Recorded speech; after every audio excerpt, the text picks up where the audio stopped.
It's me, Vicky Marie. Good morning, good afternoon, or good evening, wherever you are in this crazy world we're living in. So, what day is it today? It's Thursday. Happy Thursday. Hope your week's gone well. Not long till the weekend. Um, Today, for those of you who don't know me, my name's Vicky Marie. I'm based in mainland Spain, where it is nice and sunny today, 16 degrees. We seem to be finally getting into spring, warming up after, quite a long period of bad weather. But anyway, that's not what we're here to talk about today. We're not here to talk about the weather. We're here to talk about justice and a new campaign group that's set up by families of some victims, people who are victims of different types of crime as well. I find that interesting. They're all victims, and their families are all the families of victims. But the types of crimes that these people fell victim to are quite different. But they've joined together. There's always more power when you join together, isn't there?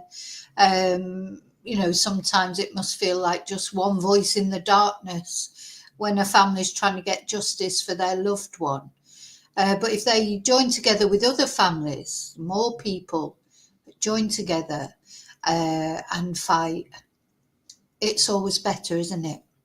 Now, in one way, you could think that these families have already had justice for their loved ones, because all of these families, the people that committed the crimes against their loved ones, that took them out of this world, took them away from them, or not took them away from them, but injured them so badly that, they had a devastating impact on their lives.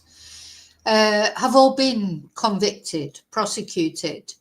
But the problem is these people, these families, they feel that the punishment did not fit the crime. So the campaign for this new group is not only justice, as in sense of convictions, but sentences that fit the crime. Now, we've seen many times on this channel, sometimes the sentences have been good, have been appropriate to the crime that's been committed, haven't they?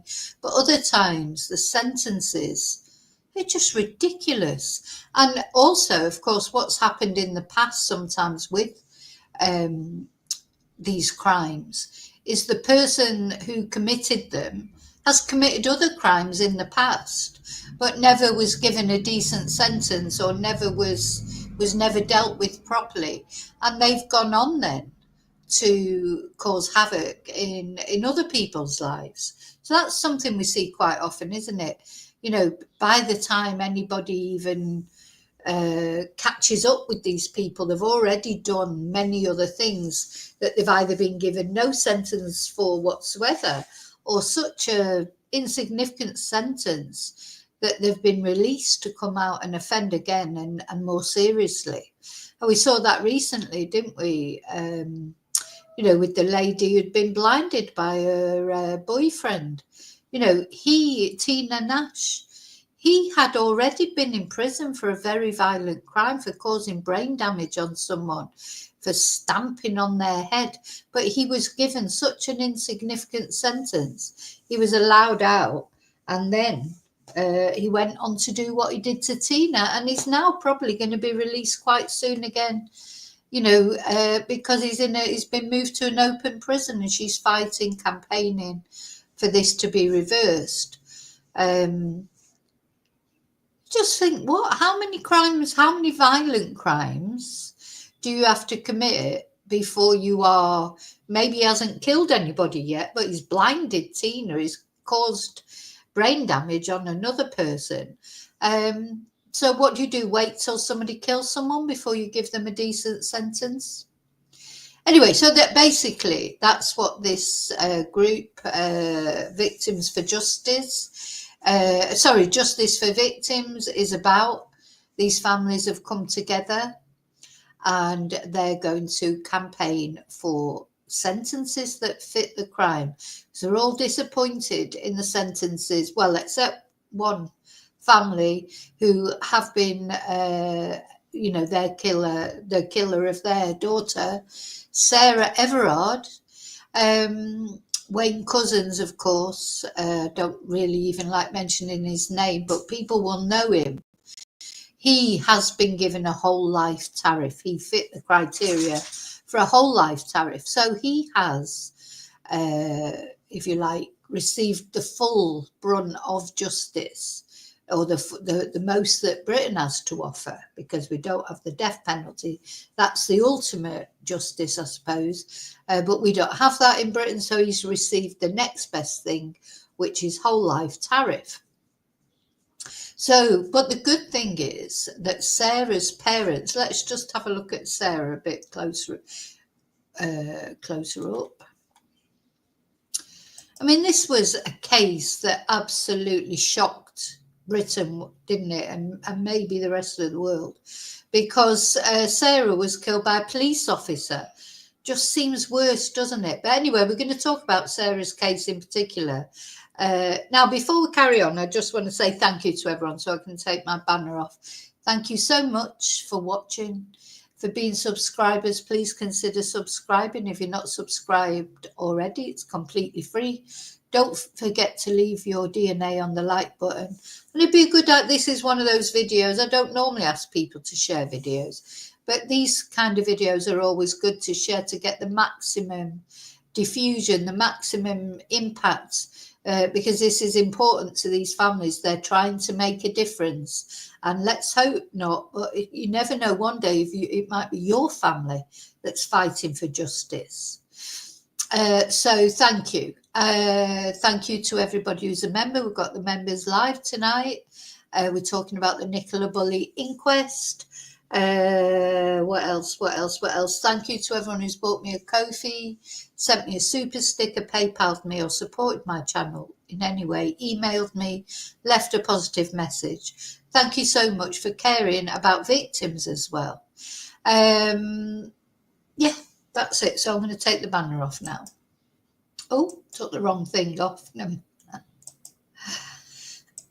we want to see Sarah's picture. So the good thing about Sarah's parents becoming involved in this support group, or this campaign for justice, is the high profileness of Sarah's case. And we're going to talk about all the individual cases later. Sarah was murdered by a police officer.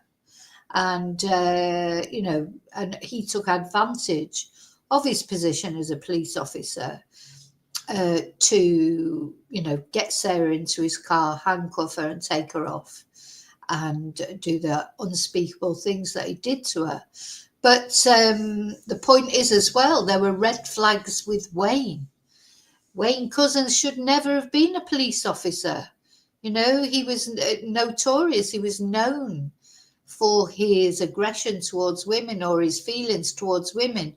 There were WhatsApp groups that he had with his colleagues, and nobody ever pulled him up about it. He was never held accountable for it. He was, so that's a big thing. So although, as I say, they have received what you would call full justice, or as far as Britain's concerned, whole life tariff for Wayne Couzens, he's never coming out of prison. Her family, her parents, have joined this campaign, and that brings a higher profile, doesn't it, to the case. So that's why I started off in the title, etc., with Sarah Everard, because some of the other people, unfortunately, may not be so well known, and it's important. I'm going to talk about them all individually. It's important that we do, and we know them as individuals, not only as part of this group. Okay, so what I'm going to do now is, I'm going to say hello to everyone who's already in the chat, but I want to say hello to you lurkers out there. Hello to replay crew. Hi to anyone who's watching this video. Thank you so much for watching and caring about these victims. So who've we got in the chat? Hi, David. Hi, Fearless, Bertan. Yeah, we're not talking, sorry, Bertan, but I'm not talking about Jay Slater tonight. Hi, oh, sorry, I thought I had somebody else in there. So, yeah, sorry, we'll stay on course. I'll look at that later, but anyway, I don't think it make any difference, you know, in my opinion. But anyway, I don't want to get distracted on that, but thank you for letting me know. Okay, so what we're going to start off looking at is what's happening with this justice group.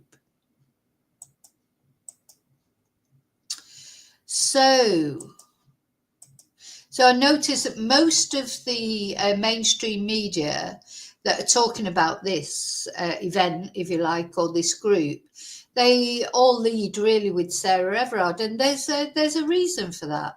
I mean, the thing is, because Sarah's case is more high profile probably than the others, sometimes you need to do that. I've done that before in videos. You know, if you're talking about river deaths or whatever, if you start off talking about Nicola Bulley, it's not a question of cashing in on Nicola. It's a question of attracting people's attention so that they, you know, notice, because, and then hopefully then they'll get to know about the other cases. Sometimes that's just what you have to do. I'm always struck with Sarah of how young she looks. I mean, she was young. She was in her 30s, but she looks younger than that, doesn't she? She's just, you know, she just comes over. She looks beautiful, obviously physically beautiful, but she's got that goodness that shines out of her. And this quite often is people's undoing, isn't it? Because Sarah got in that car with Wayne Couzens because she was a person who'd been brought up right, you know, to do the right thing. So she's created all his actions have created a lot of the, or endorsed, suspicion towards police officers, etc. And that's very sad. And honestly, sometimes I think about that horrible man. I just think, God, he must have just thought it was Christmas when he came across Sarah, because, you know, she's so beautiful, but also because he managed to get her in his car. He played on the fact he was a police officer. He played on the fact she was a nice person and a law-abiding person. And that it's so good that he got a whole life tariff. That was the best result, wasn't it? Okay, so yeah, so this group, Sarah Everard's parents call for a tougher sentences for violent criminals. So Jeremy and Susan Everard are part of a new group called Justice for Victims. Now, this group was actually set up by the parents of Violet, a little girl, Violet-Grace Youens. This little girl, it's her parents that actually set up the group, and we're going to talk about Violet's. Now, Violet was not red-rummed in the way that Sarah was. She was run over by a car. But, you know, the end result's the same, isn't it? But it's a different kind of crime. But ultimately, it's the same result. You know, she lost her life because of it. Her family are grieving because of it. Just, you know, different crime than what Wayne Couzens committed. So they're the people who set up this group. And we're looking at 5 families that are part of this group. That's what we're going to be looking at in this video. So Jeremy and Susan are part of a new group called Justice for Victims, which says it has formed because of concerns that serious criminals are escaping proper punishment. And it's so good that Sarah's parents have joined it, because although the murderer of their daughter did receive a good punishment, if you like, or the maximum punishment that Britain has to offer, they're still joined with this group, and they will bring a lot of weight. Oh, it's gone. Oh, what's happened? Have I lost my Have I lost? Am I there? Am I there? Am I talking? Yeah. Okay. So, yeah, I think you can hear me now. Let me know if you can hear me now. Seemed to cut off for a minute. So 2021, right in the middle of COVID, when Sarah was murdered, but they've called for serious violent and sexual criminals to receive tougher sentencing. So Sarah was abducted, RAPD'd and murdered by then serving Metropolitan Police Officer Wayne Couzens in March 2021. In a statement, they said it was important that sentences should truly reflect the seriousness of the crime and give victims, their families and society a sense of justice having been served. And so the couple are part of Justice for Victims, a new campaign group set up by the families and loved ones of victims of serious crimes, which is being launched in Parliament on Wednesday. So I've been meaning to do this video for ages, but there's been other things that came up. So this is actually yesterday when they went to Parliament to sort of lobby MPs, etc. So that's when, so it was yesterday. So I don't know what happened, how it went. I'm just telling you about the group itself. Now, justice is a funny word, isn't it?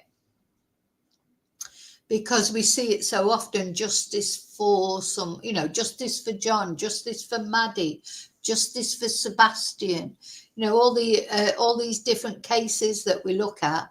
And always there are people calling for justice for someone. And what is justice? I don't know. I suppose justice is that somebody, let me know in comments what you think justice would mean. Justice means obviously that somebody, whatever crime has occurred, somebody is held accountable for it one way or another. And is there a limit on justice? Is it like if they get 2 years, it's not justice, but if they get 20 years, it is. And if they get 40 years, it's better. I mean, how do we quantify justice? It's sort of probably what one person thinks is justice. Some people think justice would be,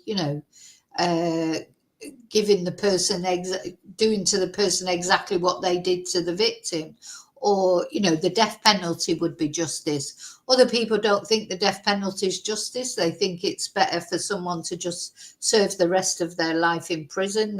That would be worse than the death penalty. So we've all got conflicting ideas on what we think is justice. And that's us, and we're not the families of the victims, hopefully, or the loved ones. And is it different? Is justice different for the actual family than it is for us as observers, really watching? And some families forgive, don't they?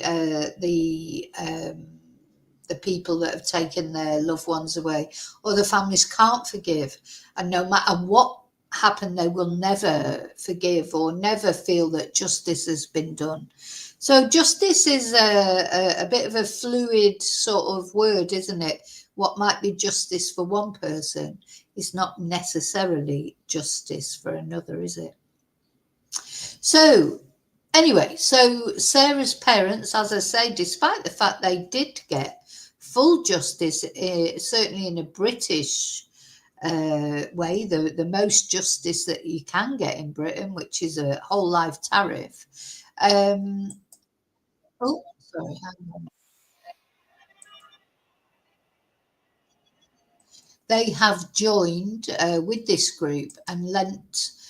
I mean, it's awful to think that but the thing is, Sarah's case was sort of high profile because of the fact it was a police a policeman that murdered her. So it's going to help with the publicity, if you like, or for the actual group. So that is good, at least. And I do think it's, for families we've talked about before, once your loved one is no longer with us and you can't do any more for them, if you like, in the normal way we all sort of, even with our adult children, ways that we help them out, we do little things for them. That's all part of being a parent. Then when your child is gone, whether it be an adult child, your child who's now an adult, or a young child, you can't do those kind of things for them anymore. But what you can do for them is fight for some change or justice, or fight for some sort of way of stopping it happening to other families. And a lot of people do go down that positive route, don't they? Try and make some positivity out of what obviously is a traumatic event. So in a statement, they said it was important that sentences should truly reflect the seriousness of the crime and give victims, their families and society a sense of justice having been served.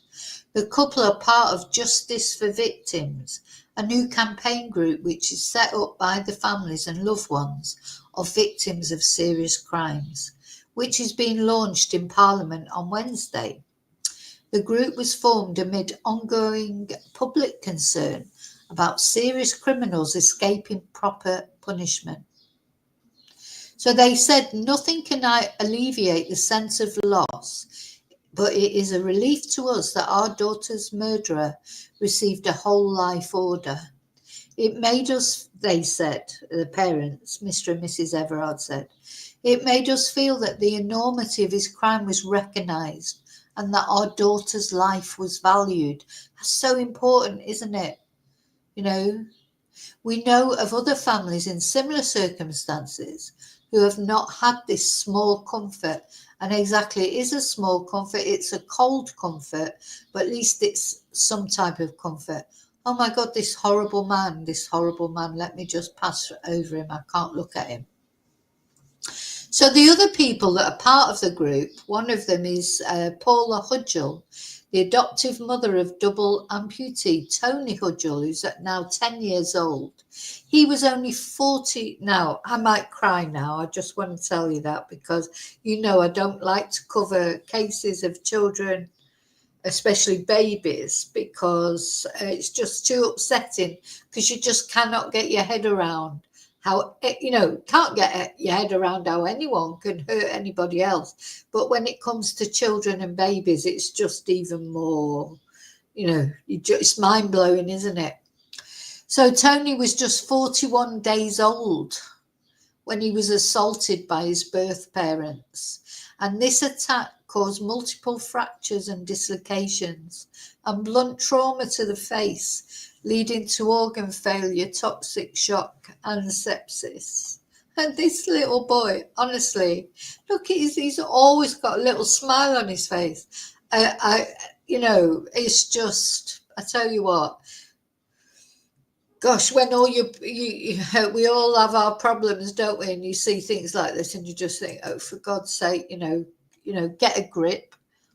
This little boy is still smiling after everything that's happened to him. But he's been adopted now. He's got an adoptive family, which are obviously looking after him better. So he was left, sorry, I am getting upset. He was left untreated and in agony for 10 days. And due to the extent of his injuries, both his legs had to be amputated. And his birth parents, I believe, Jodie Simpson and her partner, Anthony Smith, were jailed for 10 years. 10 years for doing all that to this little boy. Baby, he was a baby. 10 years. Honest to God, human life is not valued in Britain, I don't think, and certainly children are not valued. How many times we see this. When you hurt a baby like that, it just should automatically be life for me. How can you say that's not as bad as murdering someone? How can you say it to do all that to a baby?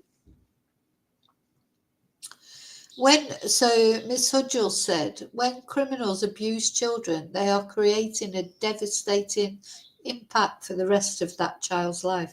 I mean, that is extreme abuse as well. It's not, people talk about abuse now, even if you smack a child or you take a belt to them. But to do what they did, they need another word for that, because it's off the scale.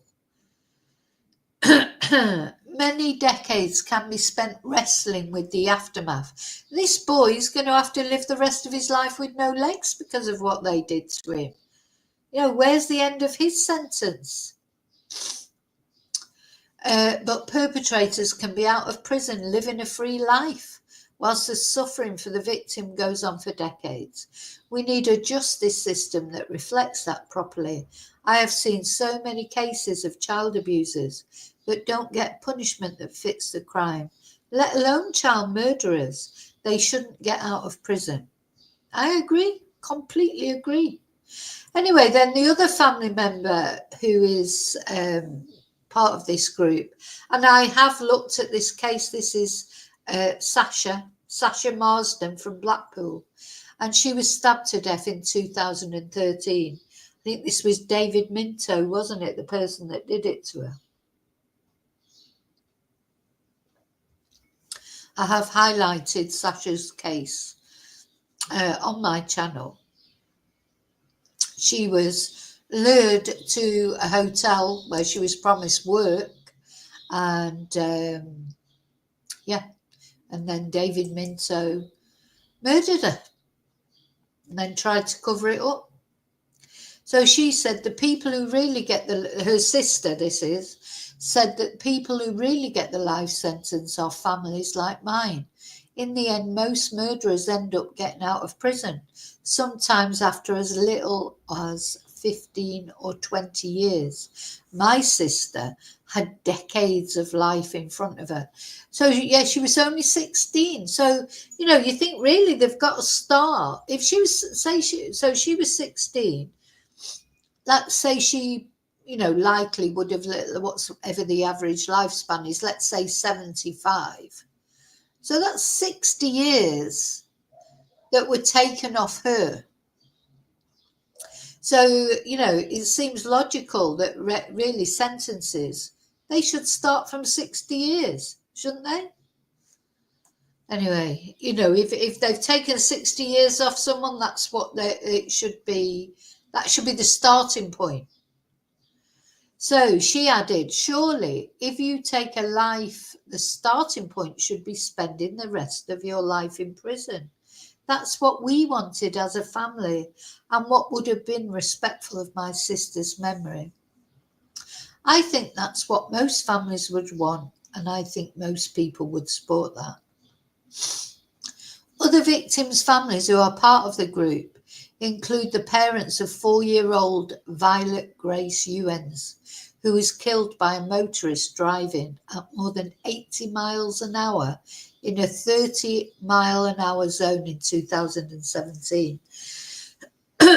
So let's have a little look at that. So these are the people that started. It's Violet's parents that launched this website or this campaign group.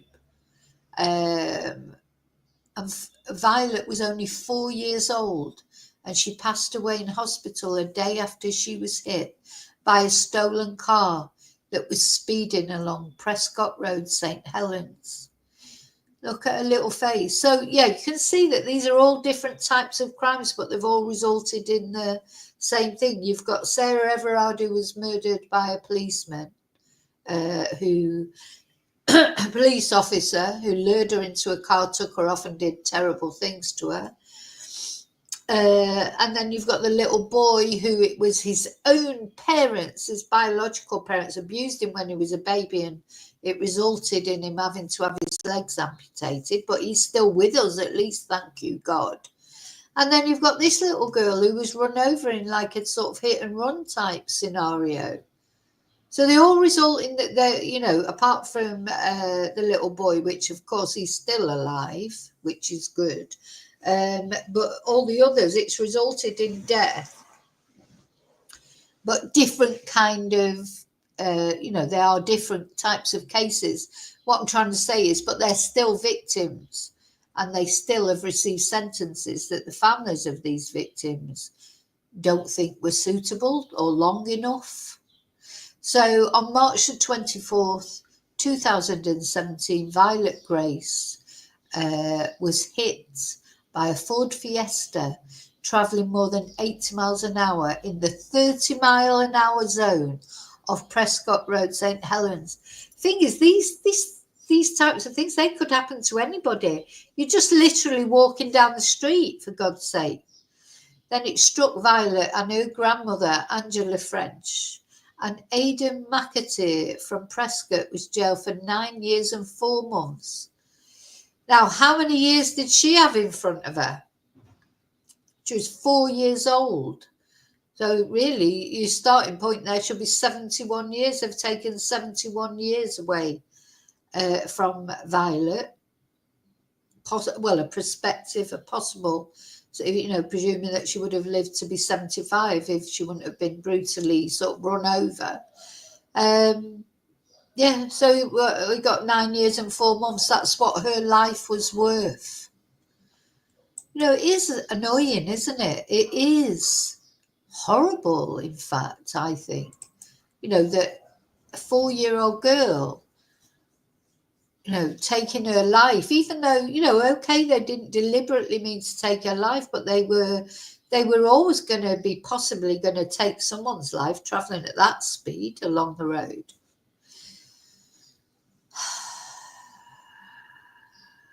Oh, so he's out already, is he? Because it says he was jailed for 9 years and 4 months and he spent barely more time in prison than she was alive. So it sounds like he's already out. And Dean Brennan from Prescott, who's the passenger in the car, I mean, look at him. Just look at the state of him. The total disregard for anybody else's life. They've just gone out, probably drunk, maybe drugged up, maybe a combination of both. But anyway, didn't give a shit. They're just, driving 80 miles an hour in the 30-mile-an-hour zone. They did not care about anyone but themselves and their fun, or they were enjoying speeding. To be fair, it could have even been one of their own relatives that they killed. They did not care. So the passenger in the car was jailed for 6 years and 8 months.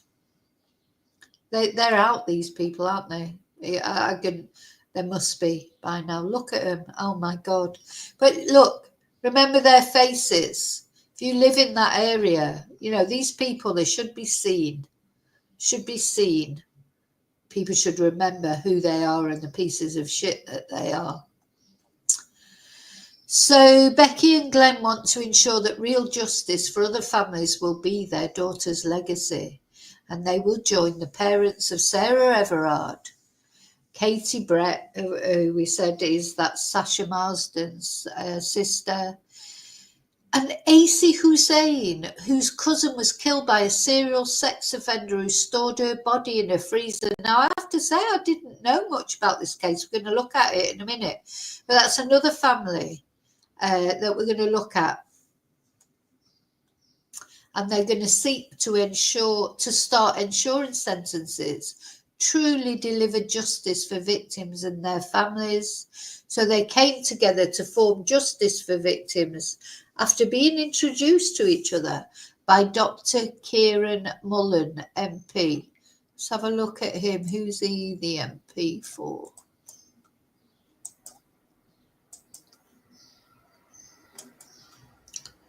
I mean, it doesn't matter who's the MP. It's good that he's doing it. So he's a Conservative Party politician who is MP for Bexhill and Battle.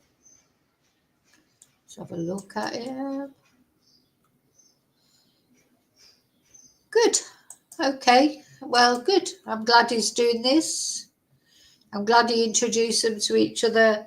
And if he can make some difference or help them to make some difference. And that must be why they're meeting with Kemi. They were supposed to be meeting with Kemi Badenoch, who's obviously the Conservative Party leader. So I was wondering why they weren't meeting with Yvette Cooper, who's of course the person, the Secretary of State. But anyway, going back to this now.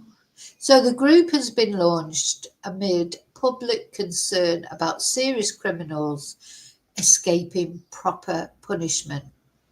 So as well as launching an appeal for public support, the group is today meeting with cross-party MPs, the Victims Minister, Alex Davies-Jones, and the Leader of the Opposition, Kemi Badenoch.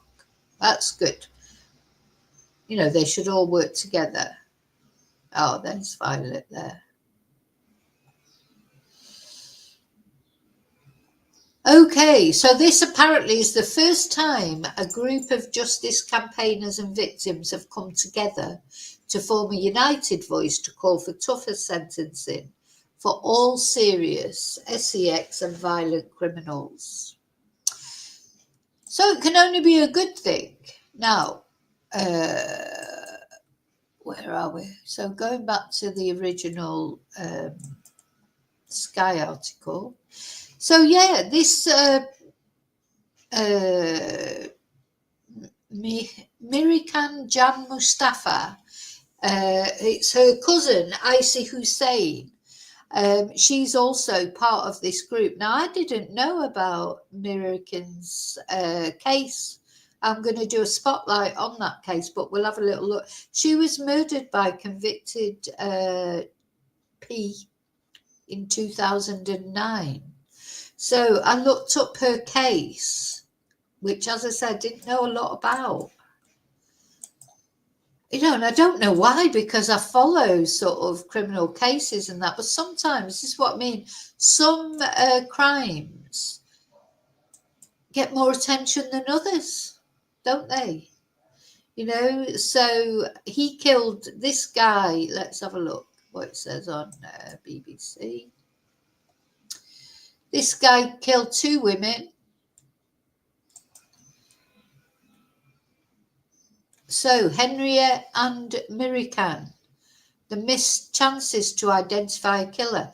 Now, it said he was a convicted P, but these are women, not children. So I say I don't know a lot about this case. I need to really look it up and look at it more closely. Have any of you heard of this case? So again, a series of police failings before the murders of 2 vulnerable women who were found dead in a freezer can be revealed for the first time. A violent SEX offender, Zahid Younes, 36, from East London, was jailed last year for the murders of Henriette Zooks, I hope I'm not pronouncing that wrong, I probably am, and Mirikan Mustafa.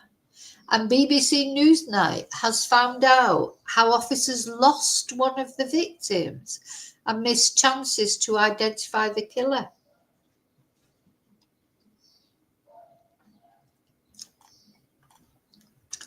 So this was in 2021. So he was jailed in 2022, I presume. 20, it says last year. So the bodies of Henriette and Mirikan, I need to look at this case, definitely do it. This case needs highlighting.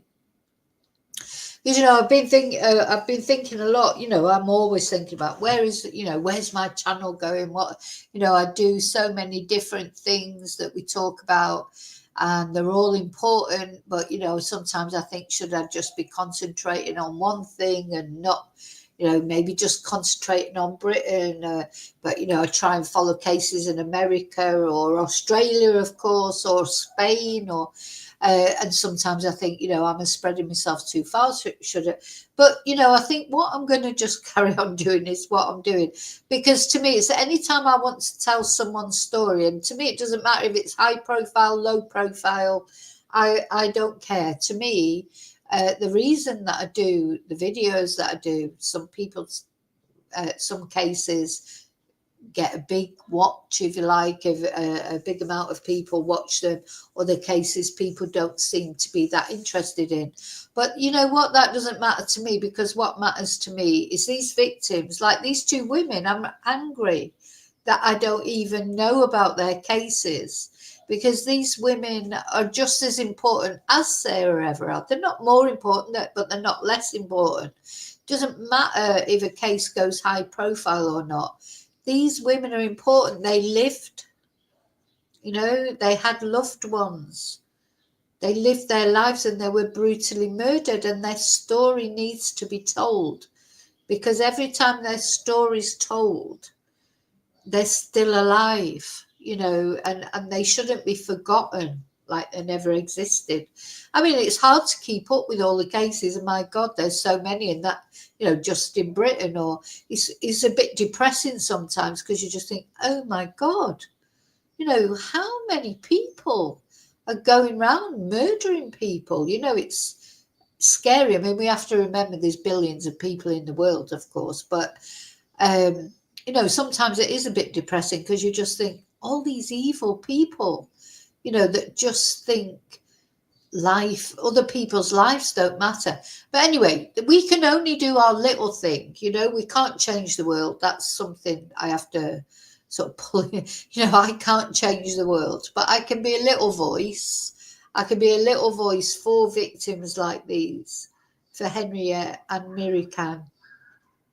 And, a little voice for them, at least briefly.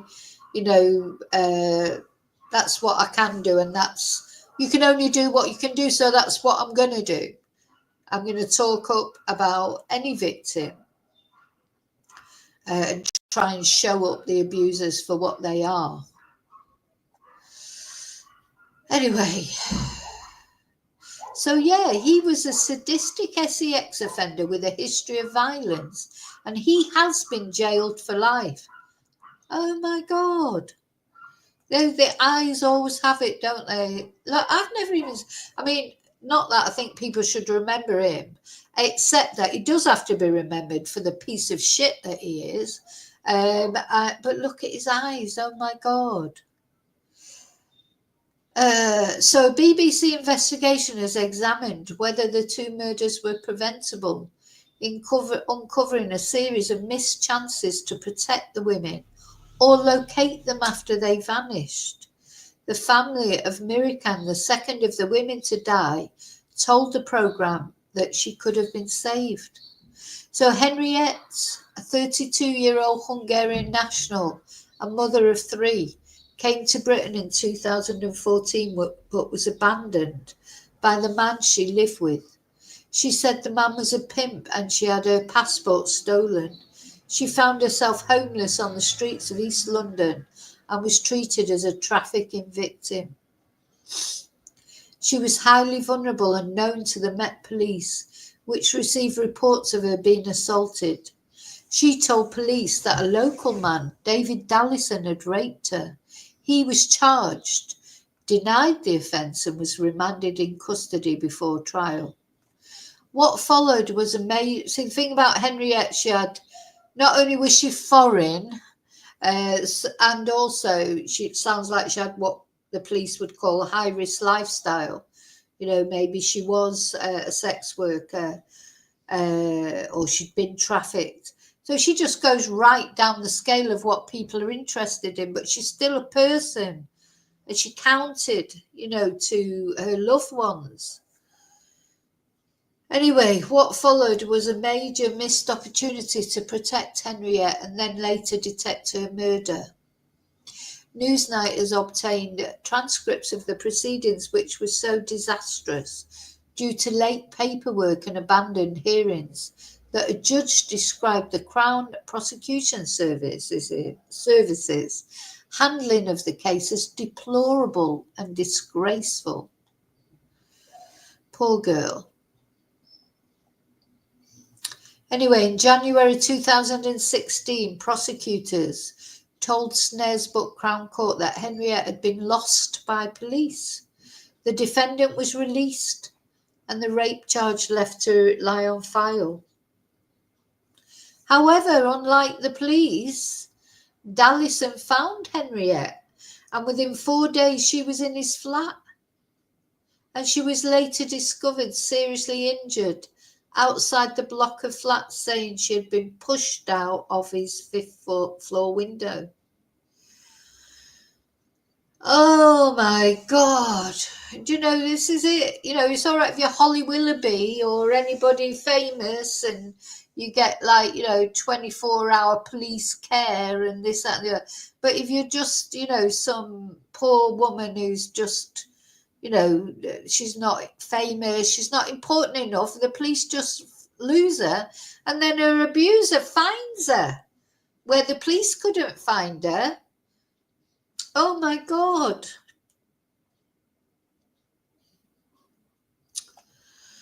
So they weren't looking for her very hard, were they? They weren't looking for her at all. They weren't looking for her hard at all. Oh God, just honestly makes me so angry. Makes me so angry. Then while she was in hospital, so let's just think about what's happened to this poor woman. So she's been RAPD'd. She's then disappeared. The police have lost interest in her. They've released her abuser. He's then found her instantly and taken her to his flat and pushed her out the window. Then, as if that's not bad enough, while she's in hospital, she meets that twat, Eunice, who was already a convicted sex offender with a long record of imprisoning, torturing, and sexually abusing women and girls. Oh my God, right, I'm going to explode in a minute. The Met Police judged him as medium risk. Medium risk. Although he still had a long record, he already had a long record of imprisoning, torturing, and sex abusing women and girls. But he was a medium risk. Oh my God. Officers monitoring him visited his flat and collected intelligence on his relationships. Right, just let's look at this guy again. Medium risk. You can tell by fucking looking at him he's high risk. You don't even have to know about all the other things. Oh my God, do you know what? The justice system, sometimes I just think the justice system in Britain is a haven for these predators. So what followed? Oh, hang on, where we going? Where we going? So she met him while she was in hospital after being pushed out the window by another twonk. And they stayed in touch after she moved for a safe house for trafficking victims. So she was a trafficking victim, bless her. But she left and headed for his flat in spring 2016. You know, she's obviously gone there. She thought he could offer her something. She didn't realise what he was. Anyway, she left without telling staff the address, and evidence from the later murder trial showed how she was then coercively controlled and eventually falsely imprisoned by Eunice in the flat, and she spent weeks severely injured prior to her death. Well, this poor woman, what a life. I tell you what, I hope she's in a safe place now in God's hands. She didn't have much of a life, did she? Didn't have a brilliant life, this woman. And I expect there'll be people out there that will victim blame her, but you know what, there, but for the grace of God, go you or I or one of our family members. Dear me. So I'm lighting my candle now. I'm lighting a candle for her. It's for all the victims, but I think because I'd never seen this case before, I think I've got to like this, especially for these people that I've never seen. For Henriette and the next girl that I'm going to talk about, the next victim of this person. So I hope you're resting in peace now. I hope you're safe now. Bless. Hi, Angel. I hope you're safe in God's hands now. Bless. Okay, where am I?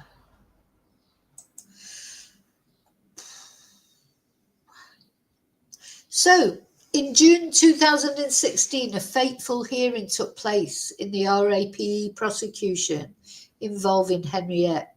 It was at this hearing, attended by police and prosecutors, that she went off the radar of key authorities. Now, how many Henriettes are there out there? Thing is, we're talking about Henriette, her case, her body was found, her case was resolved. How many others are there?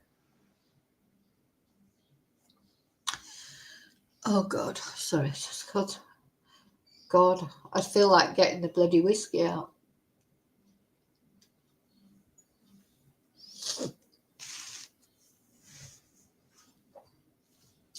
So prosecutors again came to court to say she had been lost. The court was told that police could not find her and that officers had earlier suggested to her that it might be in her best interest to leave the country. The judge said that Henriette might have followed that advice despite not having a passport. So that's where what they thought had happened to her, that she'd left the country, but she didn't have a passport. Anyway, never mind. The defendant, David Dallison, was cleared of all charges and walked free. There was no evidence that Henriette had left Britain and no one reported her missing.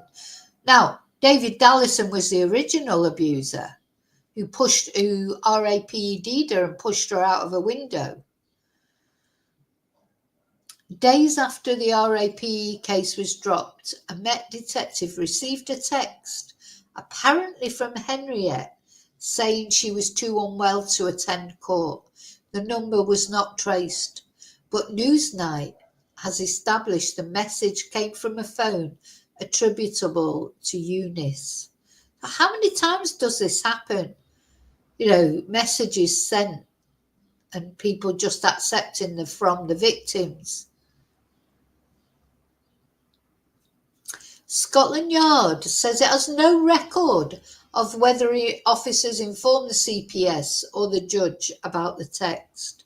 And weeks later, when Youens was stopped in the local area by officers, he was with a thin woman whose face was covered by a scarf.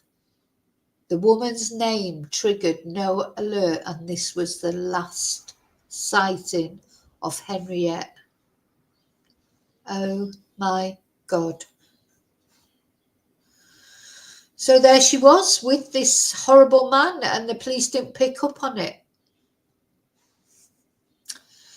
So that was Henriette. Now, Henriette's family are not part of this group for justice. Well, of course, she's not from the UK, so I presume she has some family in her own country. I don't know. So that woman, I mean, it's so sad, isn't it? She just really, her life was just awful. You know, she was abused, she was RAPE'd. I mean, why? Wonder how it ever happened that she got trafficked in the first place. Terrible, isn't it? It's just terrible. She's Hungarian. A Hungarian national and a mother of 3. Where are the children? She was only 32 at the time. So I'm presuming her children were with the father or her family in Hungary. Oh, dear, dear, dear. Anyway, so the person whose family are involved in this group for justice, this is her, this is Mirican. She was another victim to that same horrible man. So she was known as Jan by her family, and the 37-year-old vanished from her native East London in 2018, long after Henriette had been killed in autumn 2016. So it makes you wonder if that horrible man had more victims, because, well, he did. The police knew that he was, they declared him as a medium risk, despite knowing of his long history of abuse towards children and obviously women as well. God, how many more are there of them out there? So, call records show that Eunice was Eunice is that twat, remember, that we looked at, was one of the final people Jan was in contact with. Eunice, a known liar and violent sex offender, told police he barely knew her. Mobile data showed her phone was last active in the area where Eunice lived. A serial number was misread on a mobile phone handed to police, leading it to being disregarded. The phone would have shown contact between Jan and Eunice. Police protocols were breached when a senior investigating officer did not review the case, despite the family's appeals for it to be prioritised. And the Met fixed on the wrong date for her last sighting. For fuck's sake. Based on a claim by an abusive criminal. And after 7 months, officers could check the real date with her family. Officers refused to class Jan as a high-risk missing person, and just weeks before she was found dead, they wrote it was not a working hypothesis that she'd been harmed by someone else. However, Newsnight established that the police knew she was in grave risk of male violence, and a local drug support group had anticipated the danger she was in. No, the thing is, it seems like she was on drugs. Probably the other lady was on drugs. I mean, this is really, if you're a twonk like Eunice or anybody else, are you looking for vulnerable victims? You know, drug addicts are just so vulnerable, aren't they? Drug addicts, sex workers, they're just such easy prey, really, aren't they? It's so sad, but they're still people. The trouble is people will take, they will victim blame and consider, whenever somebody turns out they're abducted and killed or anything, people do make judgments like about even what they're wearing. Oh, well, they had a miniskirt on. Or, oh, well, what were they doing walking around at 2:00 in the morning? Oh, well, what were they doing walking in a wood on their own? They should be able to do whatever they want. But there's always a victim.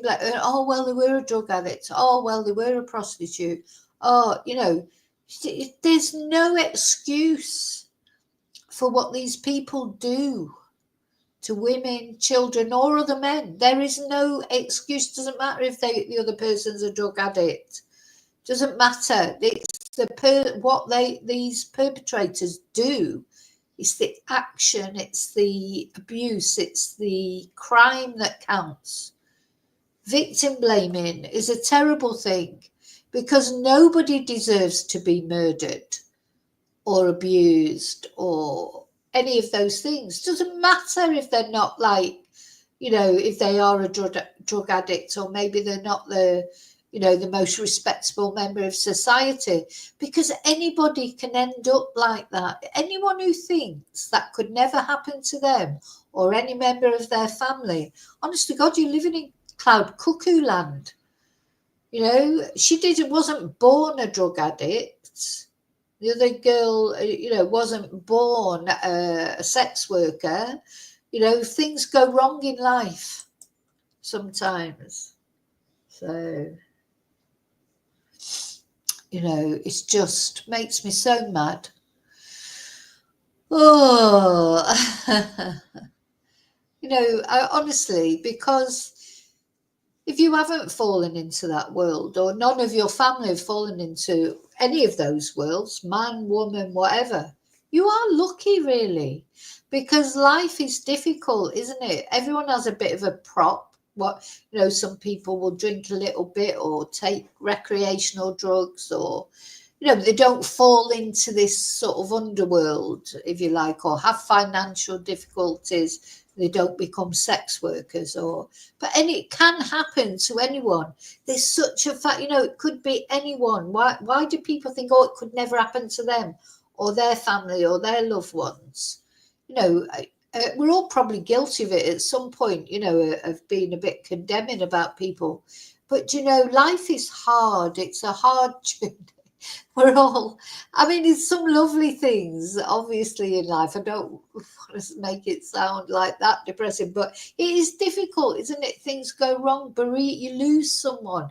There's a lot of things. I was very struck when we watched that video of that guy wandering around Bristol, and he got talking to that homeless guy, and he said, "How did you get here?" And he said, "My mum died," and I just thought, God, you just don't know, do you, if you're already on a rickety path, and then you get out of a bereavement, like your mum dies, or your dad dies, or your dog dies, or somebody who's been looking after you and keeping you a little bit on the street and straight and narrow.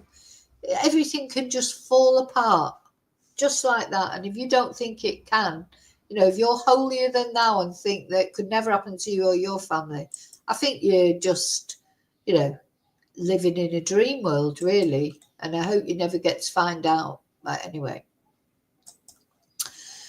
So poor Jan, she disappeared, wasn't taken seriously by the police. I don't even remember this case, which is annoying me, because I do follow crime news, and why have I not seen about it before? Maybe I wasn't following it so closely then. Anyway, before going missing, she had been referred to the care of a local multi-agency panel, which included the Met Police for high-risk victims of domestic violence. 4 months before she disappeared, a letter from a local drug support agency said that Jan had a history of domestic violence from various partners and was very vulnerable to it happening again. The Met's internal report exonerated the force. Oh, fuck off. Just fuck right off. Sorry. The Met's internal report exonerated the force, saying Younes was being appropriately managed by officers. He's killed 2 women. They're in his freezer. But it's medium risk. It's medium risk. He's being appropriately managed. Do you know the Met? I mean, I'm not, as you know, I'm not police basher. I think the police do a lot of good work. But the Met Police, they're pretty low, aren't they, really? They're the worst ones, I think. People might criticise the Lancashire Police because of the Nicola Bulley case or whatever. But to me, the worst police force are the Met Police. They're just lower than low, or they were. Whether any, lessons have been learned since Wayne Couzens and the other guy. Well, there's been loads, haven't they? Whether they have really learned any lessons or not, I don't know. But yeah, they're shite, basically, aren't they? There's so many things that they've done wrong. Too many things. I mean, they're not perfect. You're always going to have some bad apples, because people who are a little bit twonky are probably going to be attracted to the police service, because the police service gives them power, doesn't it? But there just seems so many in the Met. The Met is horrible. Dear me. 4 months before she disappeared, a letter from a local drug support. Oh, sorry, I've already read that. So yeah, the Met Police exonerated themselves in their internal report and said Younes was appropriately being managed. He should have been in prison. Separate reviews into both deaths are currently underway, but Jan's family was not even informed that a review had been launched, first finding out through the Newsnight investigation. Dear me. And her family, oh, well, it's okay. They've had an apology. Her family has since received an official apology. They believe Jan would still be alive if Henriette's case had been dealt with properly. Oh God, he's a child victim now. There was a series of earlier chances to deal with the threat Younes posed. He had RAPD tortured and imprisoned various girls and young women, Oh, but he was medium risk. He was never held fully accountable, even when prosecuted, with offences dropped and victims disbelieved by judges and juries. That's the other thing. I think children, drug addicts, sex workers, judges don't believe them. So one victim he was convicted of abusing gave evidence in the murder trial. And speaking publicly for the first time, she told Newsnight that if Youens had been dealt with by the police earlier, the two murder victims would still be alive today. They didn't take the victims seriously, she said. She's from a non-Muslim background and was groomed by Youens from the age of 12. She approached police after the bodies were discovered and was a key witness in the murder trial. But she says that the Met still has not investigated a central issue, namely that Youens married her in a mosque against her will when she was underage. She says that officers failed to investigate it because she was unable to provide full details to a detective who rang after she had given a statement to the homicide inquiry. She adds, I feel like if they allowed me to get married underage, how many more children has this happened to? Is it still happening now? Oh my God. The victim became pregnant by Youens as a child, bringing up her child alone. Her daughter, who also spoke to Newsnight. God, I'm going to have to do like a deeper dive into this for another video. I can't believe I didn't know anything about this case. Says even as a child, she understood the threat he posed. When people found out about the murders, they were shocked and surprised, but I knew what he was like. Scotland Yard says the passage of time meant it's not in the public interest to pursue the forced marriage complaint any further. Oh God. The Met Police says its officers took Jan's disappearance very seriously and conducted a full investigation with hundreds of actions taken by officers. The force said that Jan had lived a transient lifestyle and had been identified as medium risk. Oh, for fuck's sake. I mean, what do you have to do to be identified as high risk? What is high risk? You know, he was identified as medium risk. What do you have to do to be high risk? You know, walk around the streets with a machete. I mean, for fuck's sake. And she was medium risk, but she's obviously high risk. Now, it's nobody's, that is her lifestyle that she lived, and I understand that. It's difficult. We've got a bit of that at the moment, haven't we, with the Charlene Hobbs case? Though it's nice to see that the police, but it's in Wales, it's not the Met Police. The Met Police couldn't give a shit, could they? But the Charlene Hobbs case is in Cardiff, and they are trying very hard to find Charlene. She's another one. She got problems with drugs, the lifestyle that she was living before she disappeared, presumed murdered. But at least they are trying. Regarding Henriette, the force says it is not policy to report people as missing if they fail to turn up to trial. And that officers had conducted extensive inquiries to locate her. Now, I'm sure it happens a lot. Probably people, maybe they press charges initially against a partner or whatever, and then they decide to drop those charges. But that's different to just not turning up, isn't it? I mean, to me, it seems like a priority. If someone's supposed to appear in court as a main witness against somebody who's supposedly an abuser, and they don't turn up, wouldn't that be a big red flag that something might have happened to them? Wouldn't that be a big red flag? So if you report someone for domestic abuse or any kind of abuse, and then you're due to appear in court as the witness against, someone who won't be a nice person, obviously, and you don't turn up, wouldn't that be a priority to find out why somebody hadn't turned up? Seems obvious to me that something might have happened to them. But yeah, well, of course, and going back as well, they're underfunded, aren't they, as well? So, maybe if we try and look at it from the police's point of view, they've only got a certain amount of resources,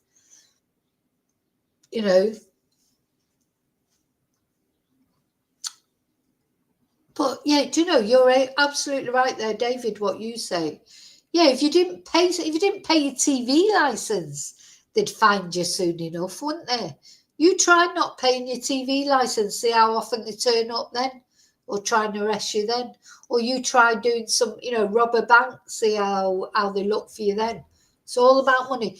Listen, human lives, they mean nothing unless you're an important or powerful or rich person. In Britain, look at Hugh Edwards. Didn't even get a prison sentence for what he did because he's one of the boys, isn't he? Probably knows things about other people. I don't know. Didn't even get a prison sentence. But then you've got Just Stop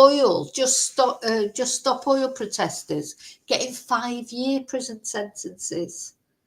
Whatever you think of Just Stop Oil, you might think they're a load of idiots. But, did they really deserve a 5-year prison sentence, whereas Hugh Edwards didn't get any prison sentence? God. It is depressing, isn't it? It's so depressing. So Nicole Jacobs, so the CPS said there was no causal link between the court case involving Henriette being discontinued and her murder. But Nicole Jacobs, the Domestic Abuse Commissioner for England and Wales, said the evidence had revealed a systematic failure. She said domestic violence needed to be elevated to the same priority as other crimes, with changes needed in how serial perpetrators are managed. Oh, so he kept, apparently, so I say I don't know anything about this case.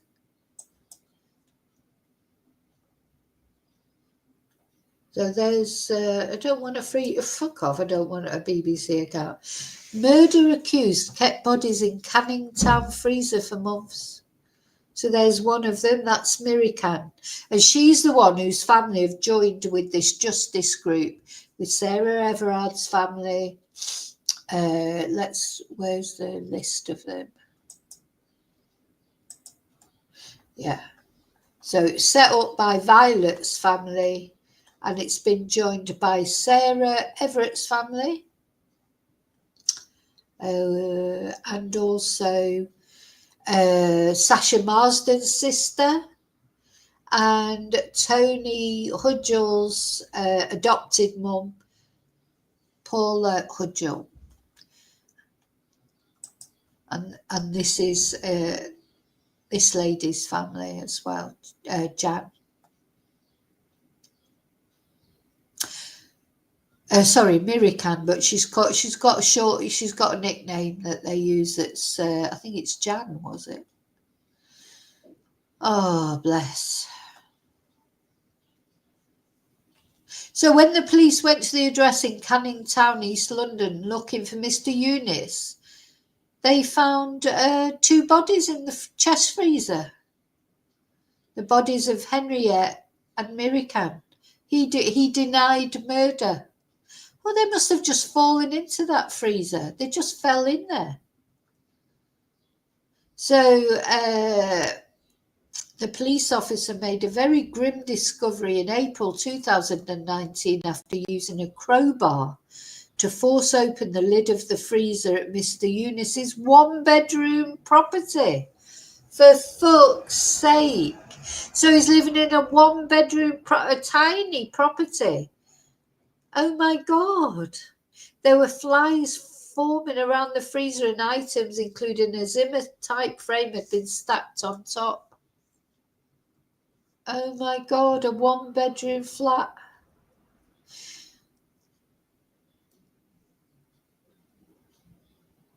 So Henriette had not been seen for nearly 3 years, and Miss Mustafa had disappeared in the May of 2018. Both women had been living somewhat chaotic lives, were homeless at various times, and faced an ongoing struggle with addiction to Class A drugs. The defendant was a man with the ability and the disposition to manipulate and seek to control vulnerable women, capable of seeking to dominate them, to subject them to his will, and if necessary, of resorting to violence. They had suffered numerous rib fractures, while Henriette had sustained dreadful head injuries. Miss Mustafa's sternum and larynx had been fractured. Aye, very sad, very, very sad, isn't it? So the court heard it appeared there had been periods when the electricity had been disconnected, which had led to some decomposition of the bodies and a foul smell in the flat. Oh, how could he live? Do you know what? Oh, my God. Anyway, according to the prosecution, when he was arrested, he told police, "It's my house, it's my problem, no one else is involved." Right, let's see what he ended up getting, what sentence he got.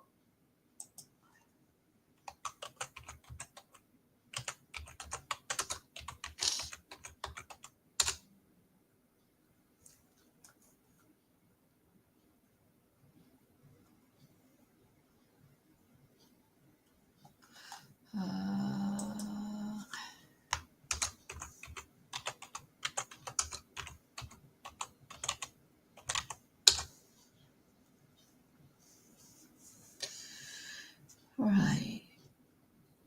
So he's had a minimum term of 38 years. Why didn't he get a whole life tariff? Somebody tell me why, I don't know. So 38 years is quite a decent sentence in the UK, of course. But this is two murders.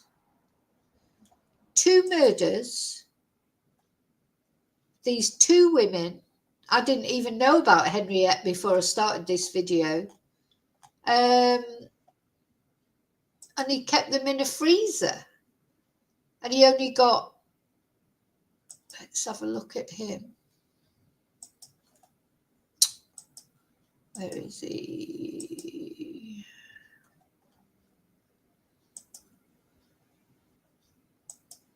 There he is.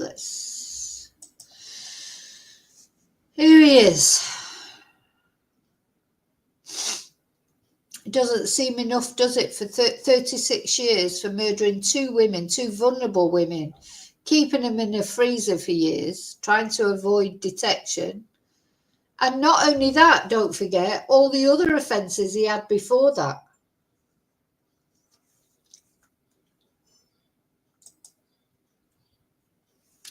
So that's why the family of one of the girls, or one of the women, has joined in this justice group. So going back to that, God, it's like it's like Pandora's box. You know, you start looking at, like, the reason I wanted to do this video was to talk about this justice group, the Justice for Victims campaign, and the different people whose families are involved in it and why. I didn't know anything about that case, but I am going to look at it more.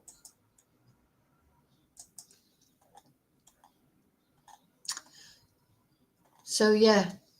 So, the main story that I was telling you about is that Sarah Everard, although Sarah Everard, as I say, her parents, at least they've had the full justice that Britain's got to offer, which is a whole life tariff for this twonk who killed their daughter.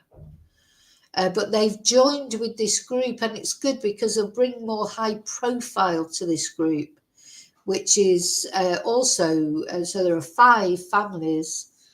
Sarah Everard's family, Tony Hudgel's family. This it was just a baby when his real parents abused him, and they've only got a 10-year sentence for what they did to him that was so bad he had to have his legs amputated. And then, of course, Sasha Marsden. What sentence did he get? Let's have a look. David Minto. So he lured her to the hotel, pretending to offer her a job. Let's see. 35 years, but not a whole life tariff. So again, that's not bad. It's not bad in comparison with what a lot of people get in Britain. So David Minto, who murdered Sasha Marsden, he's been jailed for 35 years. When was he jailed? When was he jailed?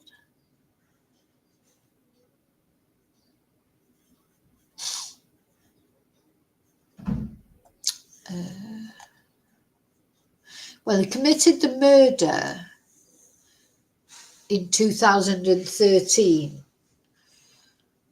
So, yeah, he's already done maybe 12 years or something like that, 10, 12 years. So he's still got another 25 years to do. She was only 16. He stabbed her 58 times and then he set her on fire. I mean, why did it? Because it was sex motivated as well. So really, it did fit into the whole life tariff. So anyway, that's why they're campaigning, obviously, because they feel that he should have received a whole life tariff. And then Violet-Grace Youens, the little girl who was killed by the sort of joyriders, and Jan Mustafa, who we've just looked at. So yeah, the thing is, all those need looking at individually, don't they? You know, I mean, I have looked at Sasha Marsden's case and I have looked at Sarah Everard's case on the channel before, but I didn't really know about that about Jan Mustafa. I can't believe that I didn't know about it. But anyway, I will be looking at it in more depth. So thank you so much. I'm going to go now. I hope you're okay, because that was it wasn't, supposed to be as sort of distressing as it was, because, as I say, the reason for doing this video was to highlight the positivity of a justice group being set up, and the fact that Sarah Everard's parents got involved, even though technically they have had the maximum justice for their daughter.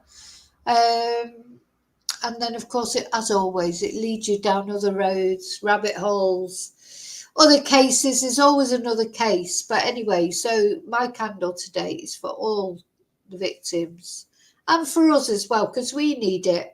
When you sort of take an interest in true crime, and I'm always sort of challenging myself about it and, why. But it is important, because these victims, they can't be forgotten. They cannot be forgotten. They have to be remembered.